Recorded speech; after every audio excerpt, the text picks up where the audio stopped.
Hey, what's happening, guys? I hope you guys are having a good day. I'm Dr. Boyce Watkins from Your Black World, the Black Business School, and I'm going to give you guys a chance to come into the conversation. I know you guys are going to just sort of stream in one by one, so I'm going to get us set up here for a really interesting discussion that I think will help you elevate your thinking. So what I'm going to do is play our little theme song while we get everything set up and moving.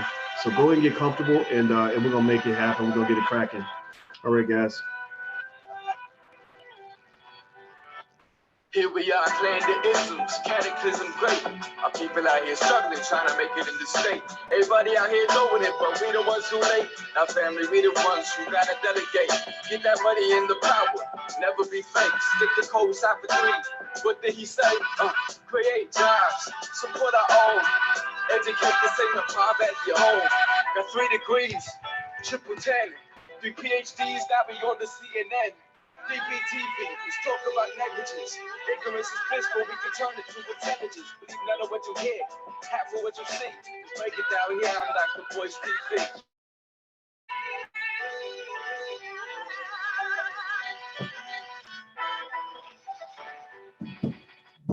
All right, guys, what's going on? I hope you guys are having a good day. I'm Dr. Boyce Watkins from Your Black World and the Black Business School. I also want to say welcome to the Black Financial Channel. The Black Financial Channel is where we do daily financial news from a Black perspective. If you are interested in the world of finance and the world of money, make sure you subscribe at theblackfinancialchannel.com. That's theblackfinancialchannel.com. So give me 1 second, guys. I'm trying to get us straight here on the live feed. I don't know if you guys can see me on the Black Financial Channel or Dr. Boyce TV. But I have a really good conversation for you that I think you're going to appreciate. It has to do with a player by the name of Jayson Tatum. I don't know if you guys know who Jayson Tatum is, but he's a really good player. He plays for the Boston Celtics, and if you follow basketball, you've probably seen him. He's the guy who I remember he dunked on LeBron James at one time. It was a pretty nasty dunk. But then LeBron sent him back to school after that. LeBron came back and took the Eastern Conference Finals away from whatever game they were playing. He kicked his butt pretty good. But anyway, I don't know. Give me a yes or no if you are aware of who Jayson Tatum is. Do you know who Jayson Tatum is? Emmett says, hey, Dr. Boyce, it's good to be hanging out with smart Black people right now, or smart people. Yeah, absolutely. Hang out with smart people, because stupid people will make you stupid. Whatever they got, whatever disease they have is very contagious. So don't ever let yourself get caught up, in sort of confirming stupidity, confirming ignorance, and co-signing on ignorance. You will always regret it, I guarantee it. And so anyway, so Jayson Tatum, who plays for the Boston Celtics, this brother is in the news right now because it was revealed by CNBC that he saves 100% of his salary from the NBA. He saves 100%, not 70%, not 80%, not 90%, 100%. And what really impresses me is that Jayson Tatum might, right now, in my opinion, be the smartest millennial I've ever seen in my life. Millennials are very smart. Millennials, when they get their stuff together, they're the ones who can change the world for the better. But not every millennial knows their worth or knows how to fulfill their potential. And I know when I was 21, I wasn't always on point. I didn't have it all together. I don't know if anybody else was a dumbass when you were 21. If you were a dumbass when you were 21, raise your hand.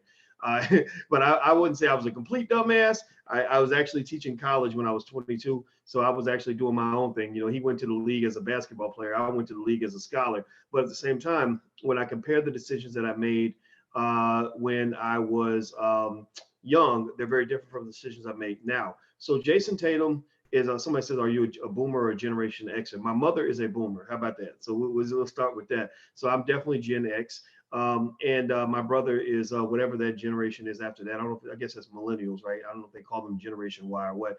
But anyway, so Jayson Tatum, apparently he has found a way to save 100% of his salary. And when I saw that, I thought it was great because, for the first time, you've seen a Black man in the news and in the media for something good. They're always quick to sort of put the brothers in the media when they do something crazy or something stupid, but they don't always highlight when they're doing something positive and something worthwhile. And so when I saw what Tatum was doing, saving 100% of his salary, my first thought, obviously, like a lot of people, was, well, okay, what is he living off of? Like, where's he getting his actual money? And just like I suspected, he's actually making his money from his endorsements. So in CNBC, and I'm going to pull up this article about Mr. Tatum and CNBC, As I do that, please do me a favor right now. Please hit the thumbs up button. If you haven't hit the thumbs up button, please hit the thumbs up button right now. Share, subscribe. Also, make sure you subscribe to theblackfinancialchannel.com. That's daily financial news from a Black perspective. Theblackfinancialchannel.com. We're one of the fastest growing financial platforms in the country. We're bigger, 3 times bigger than Black Enterprise. So we are growing very, very fast. And most importantly, we're independent. No corporate sponsorship. It's built by the community. So let me read some of this to you. Hit the thumbs up button. After one basketball season at Duke University, Jayson Tatum declared for the 2017 NBA draft when he was just 19 years old. The team was selected number 3 overall by the Boston Celtics and signed a lucrative $30 million deal to be distributed over 4 years. This season, Tatum will earn a base salary of $7.83 million, and every penny will go straight to the bank. He says, quote, "All the money I get from the Celtics, I put in a savings account," he told Maverick Carter on an episode of Uninterrupted's Kneading Dough. To this day, he hasn't touched a dime of his NBA money and lives off endorsement deals, which have included Gatorade, Imo's Pizza, and Honeydew Donuts. When I picked my agent, I told him that I wanted to do as much off the court as I can. Tatum told the Boston Globe, "Right now, I'm young, so I can try to do everything as much as possible. Tomorrow's not promised. You're not promised the next contract. You want to save all the money you can." First of all, let's give this brother a digital round of applause. Let's just, I really think that when young people do something that is like not stupid, we should certainly clap for them and let them know that we're very proud of them. So let's give this black man. We all, we'll dog the black man out when he's messing up. So I think it's very important that we clap for brothers when they have it together. All right. Because, just earlier today, we were getting on that one brother. I don't even want to say his name, but y'all know who I'm talking about. That brother who played, Patrick Patterson, who plays for the Clippers, who was up here calling black women bulldogs or something, right? And so we went off on this brother. We shut that down real good, real fast. And so I think that if we're gonna go shut them down when they're messing up, we should elevate them when they're doing well. So good for him. Way to go, brother. Very, very proud of you. I love it. Now here's another thought that went through my mind when I first saw Tatum's interview or I read Tatum's first part of his story. My first thought when I heard that he was saving all this money is, are you also investing, right? And it doesn't mean that I think he's making a mistake. I'm sure Maverick Carter talked to him about it. If that has happened, I'm sure that he knows about investing. But in case he doesn't know, in case he doesn't hear me, or in case he's listening somewhere, I want him to know that when you get that kind of money, you don't just want to put it in a savings account. You want to invest some percentage of that money because money is capital. Capital is supposed to, according to financial theory, be put to its best available use. What does that mean? That means that capital is supposed to be planted like a seed, right? Meaning that you put your money in, and if you let it grow consistently, then you'll get 5-10 times more out over the long haul than you actually put in. And also, given the fact that he knows a lot of NBA players, he knows the Maverick Carters and LeBron Jameses, stuff like that, because they have excessive amounts of capital, they're going to draw the best business deals. So when they draw the best business deals, those are just literally like money trees. Though it's like having an ATM machine in your backyard where people are going to bring deals to you where they say, look, you put in $1 million, we can flip this into 5 million in a few years. So when you don't invest your money, what you're doing is you're basically killing the potential of the money. It's almost like if you have, if you have cattle and you want to have more cows, well, you got to breed the cows. You can't just sort of just go buy more cows and keep just adding them in there. You want to breed the cows so that you can get that natural fertility that's supposed to come with your money. But I'm assuming that he had a conversation with somebody about this. I'm assuming that when he says, I put my money in my savings account, that he is activating some of that money. And I think it's very important. The other important point to make about Jayson Tatum is that, he's in the extreme category. Theoretically, honestly, to be real with you, as a financial psychology expert, I'm going to tell you that people who hoard and save too much, that actually technically could be considered to be almost like and I'm going to be cautious when I say this because I don't want to make it sound like I'm dissing the brother, but you can almost define it almost like a mental illness, a mental health issue, right? Now, it doesn't mean that he has a mental illness. I am not in any way dissing what this brother's doing. I'm very proud of him. And if you're going to go to an extreme, at least go to the extreme in a positive direction as opposed to negative. But actually, for those of you who are kind of looking at this like, whoa, wait a minute, man, I can't save every penny. Or if I spend my money and enjoy my money, Doc's going to get on me. Nobody's saying don't do that. What you want to avoid is the other extreme that got guys like Antoine Walker into trouble, Antoine Walker's problem was that Antoine Walker, it wasn't that Antoine Walker didn't save every penny. It was that Antoine Walker spent every penny. Antoine Walker went deep in debt with every penny. And when you do that, that's when you get yourself in financial trouble. That's when you have financial problems. So ultimately, anybody who sees this and is inspired by this, but doesn't want to go that far, it's okay. You don't have to go that far. You can have moderation. An NBA player, this is why NBA players going broke really bothers me. You know, the reason it bothers me so much, you know, as a finance professor, what bothers me so much about NBA players who go broke is that, you know, they could still have enjoyed their money and not going broke if they just had some moderation. You know, so let's say, for example, you run into a guy who says, look, when I make my money, I'm not trying to go the Jayson Tatum route. I ain't trying to save 100% of my money. I ain't doing that. You know, that's not of interest to me. Well, what I would say to this guy is I'd say, look, just take that bottom 20 or 30% of your income, 20 or 30%. So you're Jayson Tatum, you're making $8 million a year. You know, 30% of that is 2.4 million. Well, let's take out taxes. Let's do it that way. Let's make it easy. So let's say 4 million after taxes, and you pay everybody. So 30% of that 4 million is about 1.2 million. What I would say to that young man, if he's my little brother or my son, I say, okay, son, let's take that 1.2 million and we're going to work that 1.2. We're going to put that 1.2 into a special account so that, you know, that money will grow. We're going to give that to the fund managers. We're going to let that grow over time. And also, as your salary increases, that 1.2 is going to grow to 2.5, 3.4, 4.6. It's going to grow, you know, because your salary is going to grow. Jayson Tatum's a great player. He's going to have a long career. The NBA is a great place to make money.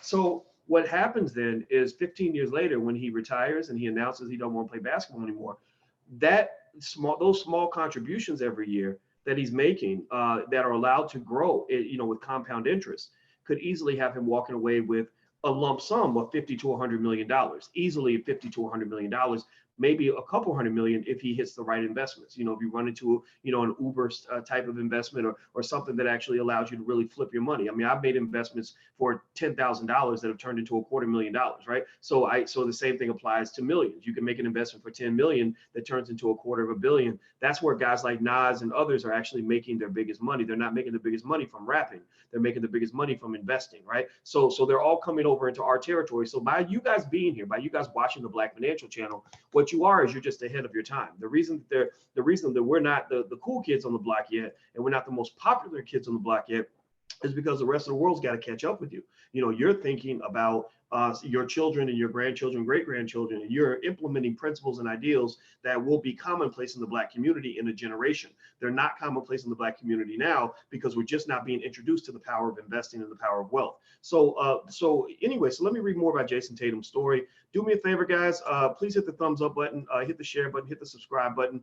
Make sure you subscribe to the Black Financial Channel, theblackfinancialchannel.com. And also, if you have an opinion, if you ever want to submit content or a short little commentary of your own, 3 minutes or less, make it short though, just go to voiceyouropinion.com, BOYCE, voiceyouropinion.com, and you can actually submit a video right there. And if it works for the channel, we'll put it up on the channel. So feel free to go to voiceyouropinion.com. And also, if you're interested in your children joining our Black Business School for Kids, go to blackmillionairesoftomorrow.com. That's blackmillionairesoftomorrow.com. Okay, so let me read more of this article to you. He says, let's see. He's not the only high earner to have a savings first mentality. Jay Leno and former NFL player Rob Gronkowski both set aside 100% of their primary income.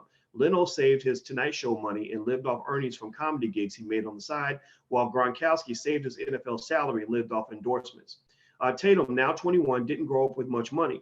He and his mom lived check to check, he told Carter. But as I got older, pay attention now, this is financial psychology popping in. Remember, I told you that money, there is such a thing as a money mindset. There is such a thing as a difference in the mindset between somebody who starts off poor and dies poor versus somebody who starts off poor and dies rich. There is a difference in the mentality. So don't ever let anybody make you think that mindset doesn't matter. Mindset is everything when it comes to money. People who think about money are going to get it. Just like a man who's always thinking about, women is going to have plenty of sex and babies, mamas. Well, a person who's always thinking about money is going to give birth to a whole lot of dollar bills. So just never, ever let anybody make you believe that there's no such thing as a money mindset. There is such a thing as a money mindset. And it's very, very important. It's critical. So let me see what he says. So listen to this. This is how he developed his money mindset. Tatum, now 21, didn't grow up with much money. He and his mom lived paycheck to paycheck. But as I got older and started understanding that the NBA was coming to reality, so he's thinking, okay, long term, I got some dollar bills on my way. She started talking to me mothers, parenting, pay attention now. She started talking to me about the importance of balancing all this money. She still helps him out today, acting as his financial and business advisor. I love it. Shout out to all the mamas in the room. If you are a black mama in the room, I want you to shout yourself out in the chat because I swear to God, y'all are like the greatest lifesavers of all time. We love all of y'all. And I really think going into business with your mama is actually a good way to go. In business and wealth, I believe it's good to be a mama's boy. Shaquille O'Neal is another guy who was a little bit of a mama's boy when it came to business, not in a bad way, but in a very productive way. Did anybody know about this? Shaquille O'Neal's mama was managing all of his money, all of his investments, all of his assets when he joined the NBA. Now, are all mamas qualified to be financial advisors? Not in every case, right? Some people got mamas that are trifling, right? Some people got mamas that got a crack habit. Some people got mamas that'll go and spend the money on their boyfriend. But most mamas will do what's right by their baby. And the best thing about a mama as a financial advisor, which is why I strictly approve of this message, is that a mama can be trusted usually. Right now, and if you can't trust your mama, then first of all, I got some good therapists I can recommend for you. But then second of all, if you can't trust your mama. If you can't trust your mama, then all bets are off. But if you do have a mama you can trust, I think mamas are great business managers, especially if you supplement that and bring somebody else in that she trusts who can advise her on the best uses of those funds, right? And because here's why I bring this point up. A lot of these guys lose all their money because they get in a financial advisor who is not of the black community, who does not care about that person, who ain't gonna look out for you no matter what, who is going to put your money into bad investments, who is going to put you in a horrible situation where they promise you that you're going to make all this money when really you're the one that's left holding the bag. And what they also do is they take advantage of the fact that many athletes do not have a lot of financial literacy. I talked to a brother who plays for the Utah Jazz, and this brother, he actually financed and sponsored an event out in Oklahoma City that I was invited to. It was a financial literacy event. I wish more NBA players would do this because I thought it was amazing that he did this. And I remember talking to him. We met for breakfast, and he told me that when he signed his financial plan with his advisor, that there were all these hidden fees that they just sort of snuck in the contract. All these little fees that they just sort of slid in there, just like the way they trick you with sex. Let me just put the tip in a little bit, right? So they tricked them and they put all these hidden fees in there. And they thought that he wasn't going to notice. They thought that he wasn't going to pay attention because they're used to athletes only focusing on the booty and the bling and not really paying attention to what's going on with those hidden fees. And that's how they get you. That's one way they get you. They put so many fees in there so that, whether you make money or lose money, they're going to get their money. Any risk that's taken in this investment is going to be taken by you. It's not taken by them. You see, that's what they would call a transfer of risk. Basically, through specific forms of contracting, they transfer the risk onto you so that you end up holding the bag if the investment doesn't work out. But if the investment makes money, then they're making even more money than they were making before. They have a floor on the amount of money they're going to make. You don't have a floor on how much you can lose. You can lose it all, right? And that's why you see guys, anybody remember, give me a yes or no if you remember Quentin Portis. Quentin Portis, the NFL player, who said that he was going to go and shoot his financial advisor because his advisor ripped him off. Anybody remember that? Give me a yes or no if you remember Quentin Portis saying that he was going to go shoot his financial advisor because the advisor lost all his money. Anybody remember that? Give me a yes or no. Hit the thumbs up button, please. If you haven't done it yet, please hit the thumbs up button. Okay, I see some yeses. I see some nos. Well, let me just tell you this. As a guy who understands finance very well, I knew exactly why this happened to him. The minute I heard that story was the minute I knew exactly what went down. I said somebody invested badly for him and gave him bad advice. What they probably did, there's a good chance they probably did this. They probably said, hey, we're going to start, me and my cousin Benny are going to start a liquor store, and you're going to be a partner in the liquor store. You're going to put up the capital. We're going to manage the liquor store. So what you do is you put in the contract, they put something in there where they're going to charge all these management fees that they receive, for making the deal happen, for running the liquor store, for, doing all these other things, right? And you're going to only get what you might call equity participation. You only make money if there's a profit being made, but they make money whether there's a profit or there's a loss. You see, somebody who gives themselves a salary in your income is going to make money, whether you make money or not. That's how they got New Edition. How the hell, anybody else see the New Edition story? Anybody else remember that nonsense? Give me a yes or no if you remember the part of the New Edition story where New Edition got robbed on their first deal, where we did a world tour, #1 album, sold out stadiums all over the globe, and ended up getting a check for like $1.87. How does that happen? Where did the money go? I mean, the money didn't disappear. Let me tell you where the money went. The money went in the fact that the people who wrote the contract, what they do is to protect their own income, they put little fees in there, little recoups. Like, okay, I get when the money comes in, I get first dollar back, whether we make a profit or not. When the money comes in, I get the money, I get a fee for this, I get a fee for that. I've got a company over here that makes that makes jewelry, and I'm going to put in a jewelry fee, like any bling you want. You walk into the jewelry store, you get all the jewelry that you want. Well, you're buying it from a company that I own or my cousin owns, right? So what they're doing is they're scraping away at the money before a profit is even made, and then they tell you get paid based on profit. And if you ever get paid based on profit, then you's a sucker. I had a good conversation with Will Smith's brother, Harry, who's a financial guy like me. I love Harry, smart guy. He and I sat and talked for 2 hours at one time, and we hit it off so well. We had another 2-hour conversation, and it was great talking to him, because I could tell from talking to him how smart that family is. The Smith family is not successful for nothing. They're very, very bright people. I can confirm this from the conversation we had. Anyway, so I'm talking to Harry, and I remember that one of the things that he said that changed, that shifted the way they seem to do business as a family, was that back in the 90s, they used to do deals where people like Will Smith or Tom Cruise or whomever would get a percentage of the first dollar that came in the door when a movie was made. They would say, you get 20% of all the revenue, whether we make a profit or not. Then they flipped over to deals where you only make money if there's a profit. So the problem is that profits can be manipulated. Accounting can manipulate whether or not there's a profit. If they throw enough expenses in there, they can make sure that there's no profit. That's why Harry Potter, to this day, does anybody know this? To this day, from what I understand, Warner Brothers still claims Harry Potter has not made a profit. Has not made a profit. How many of y'all knew this? Yes or no? Give me a yes or no. How many of y'all knew that to this day, Warner Brothers claims that Harry Potter, the franchise, has never made a profit? Yes or no? Who knows that? Yeah, go Google it. I'm gonna double check to make sure they haven't changed their language. But they're claiming that Harry Potter didn't make a profit. Now, has Harry Potter made money? Let's see. I don't know. Let's go Google it. Right. Hit the thumbs up button if you haven't done this yet. Please hit the thumbs up button. And also, if you want to learn stock market investing, stuff like that, I actually have a stock market investing program. It's theblackstockmarketprogram.com. That's theblackstockmarketprogram.com. So feel free to go to theblackstockmarketprogram.com if you want to go check it out. Let me see, Harry Potter box office. Okay, according to this first link, let me see here. It looks like they're saying Harry Potter has made $1 billion, but that's probably one movie. Yeah, that's Harry Potter and the Sorcerer's Stone. Let me see, which Harry Potter movie made the most money? Okay, wait, sorry, so maybe I'm wrong. Here we go. I see #1 was Harry Potter and the Sorcerer's Stone. This has got to be domestic or something. This can't be global box office. Yeah, this isn't right. So let me see. Here's one movie. This is one movie. Harry Potter and the Sorcerer's Stone made $971 million. The budget was $130 million. So they put out what, about 4 or 5 or 6 of those Harry Potter movies. So each of those movies is making hundreds of millions of dollars.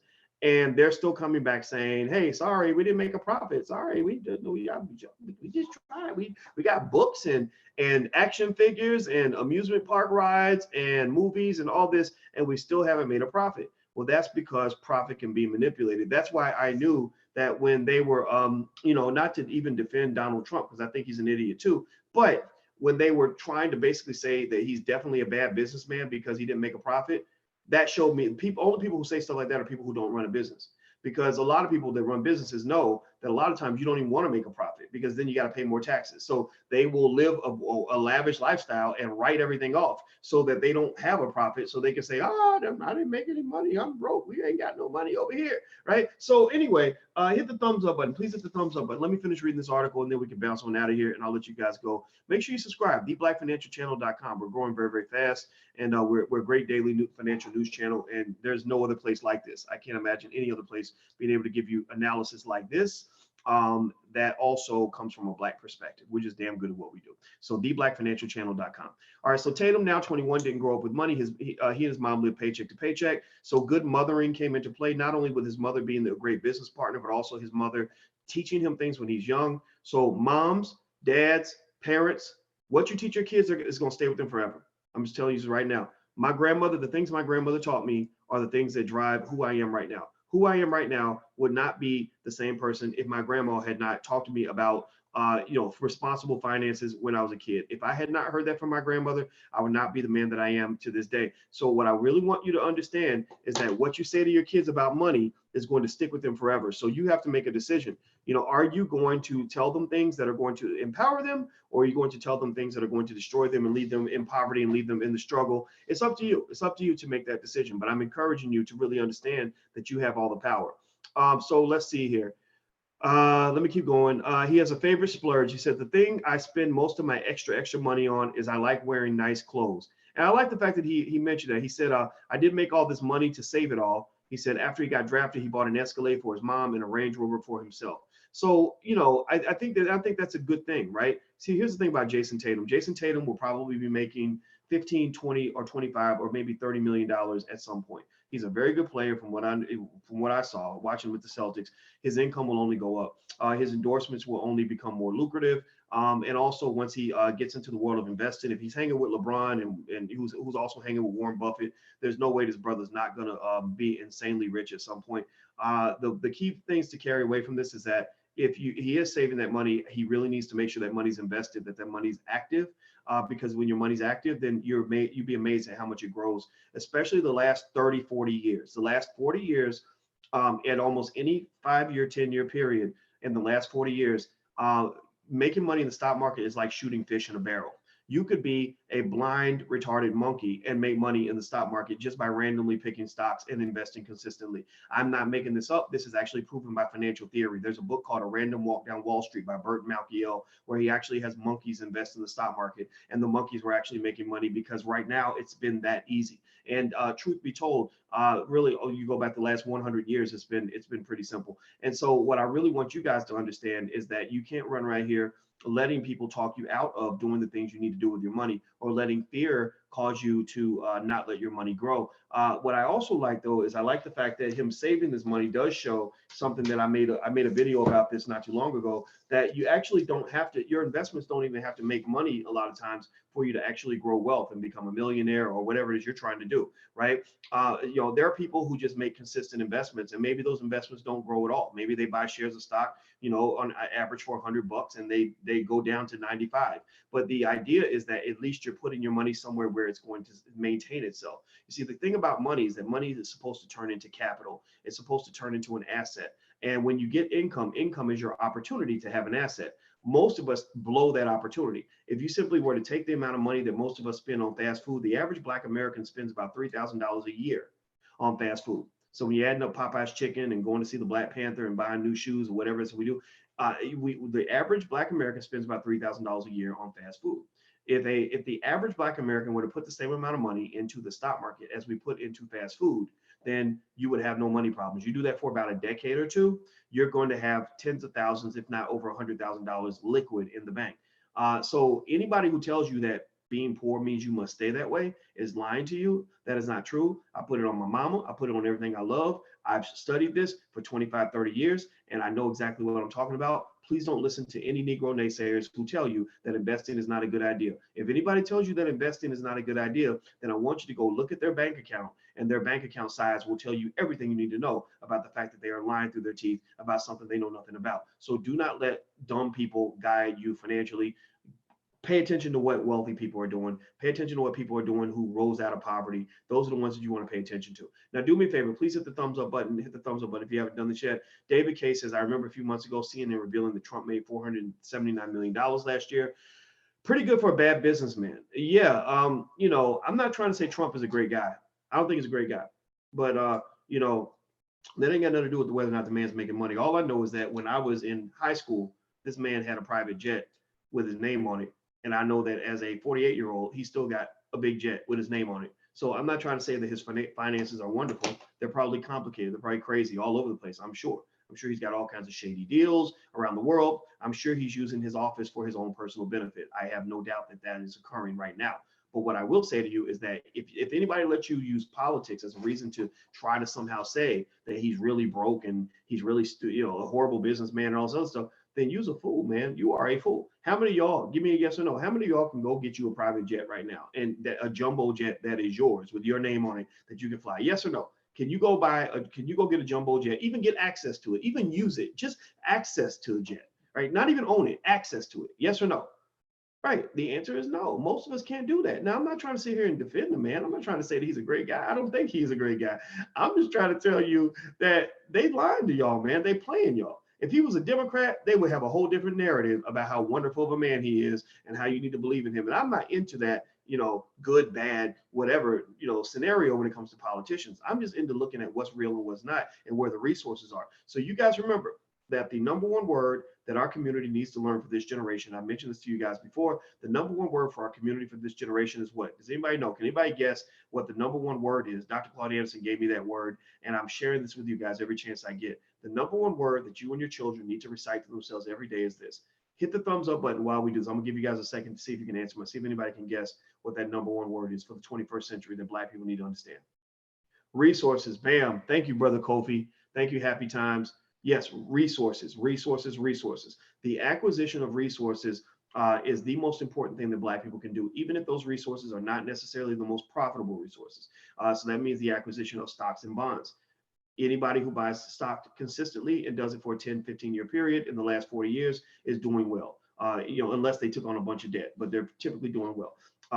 The acquisition of land and property, right? Even buying property that's overpriced ends up being a good long-term investment 9 times out of 10, right? If you had bought an overpriced building back in, or overpriced house back in 1982, well, that house is probably worth tons more now than it was at that time. And then on top of that, in fact, you can't show me hardly any real estate anywhere that isn't worth more now than it was worth 25 years ago, a generation ago.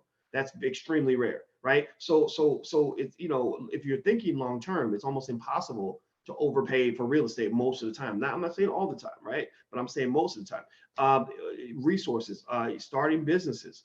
That's another type of resource that you're able to create from what they call your human capital. So resources, resources, resources. The people who have the most resources are the ones who win. So what does that mean? That means that if I'm a person who has an average income and I'm spending money, I'm thinking about what percentage of my spending is going toward the acquisition of resources versus what percentage of my spending is going toward giving my money away in exchange for a service or a product or some food or some shoes or whatever, right? If somebody give me a Popeye's chicken sandwich for that $5.99 plus a drink, which brings the total to $10, $12, you can buy $12 worth of stock. That is doable.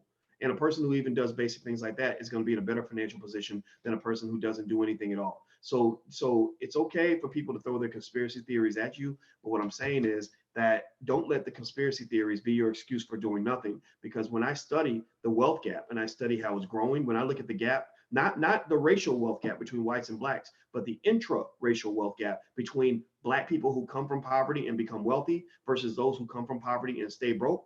The difference between Black folks who come from poverty and get wealthy and those who come from poverty and stay broke typically is driven by investing. Did you invest in education? Did you invest in starting a business? Are you investing in the stock market? If you give me two people who start broke, two Black people who start broke, right? So let's take white folks out of the equation. Two Black people who start broke with nothing, and one person is investing their whole life and the other person is not investing at all, then the person who is making the investments 9 times out of 10 will be better off than the person who's sitting there complaining that they can't invest because white man said they're not allowed to do it. So let's let go of this nonsense. I take race out of the equation so that I don't hear people saying, well, Doc, the reason Black people ain't got nothing because white people did this and white people did. Yeah, we know white people gonna stay white. They ain't gonna change. They will never have melanin in their skin in this generation or the next until they meet your child or something and have an interracial baby. Then the baby will become Black and all that stuff gets washed away. But my point of the matter is to say that you got to let go of the conspiracy theories and you got to do the basics. So this brother, I love this brother. I respect him because he's doing the basics.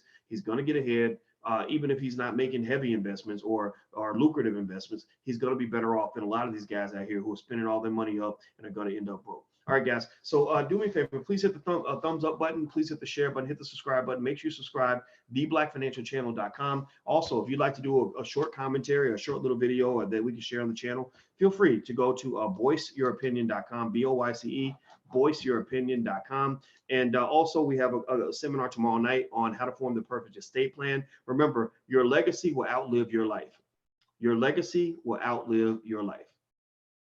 Meaning that, your time on this earth will be short, but what you leave behind will last for 10 times your lifetime, right? So given that your legacy will outlive your life, think about Martin Luther King. He lived 38 years, but his legacy's lasted, it's going to last 100, 200 years, right? Your legacy will outlive your life. So you got to protect your legacy. Protecting your legacy means you don't want to go out like Prince. Don't go out like Aretha Franklin. Get you an estate plan. We got a lawyer, attorney Nicole Compton, who can teach you how to form the perfect estate plan. Feel free to go to drboyceseminars.com. That's drboyceseminars.com. And you can actually sign up for the lecture. And then also we're doing one on how to make money as a government contractor with Walter Cotton. There's a lot of money being spent by the federal government. If you want to get your piece of that and want to get through the red tape, he's an expert on this. He can help you. It's a small investment. I think it's $99 to join the seminar, but you can literally go out and make $99,000 with the information that he's going to give you. And I've seen this. We have students who are now making well into the six figures. So feel free to go to drboyceseminars.com. Last but not least, if you want to get your children ahead, my high recommendation is that you send your children to business school at a very early age so that they'll be 10 years ahead of the other kids. Don't just send them to football camp, basketball camp, send them to business school. We have a great Black business school for children at blackmillionairesoftomorrow.com. That's blackmillionairesoftomorrow.com. So I hope that that's good information for you. We have resources to help you. The Black Business School has your back. We want to see you win. So take care, guys. Have a good night. And thank you for hanging out with me. I'll talk to you guys soon. Take care.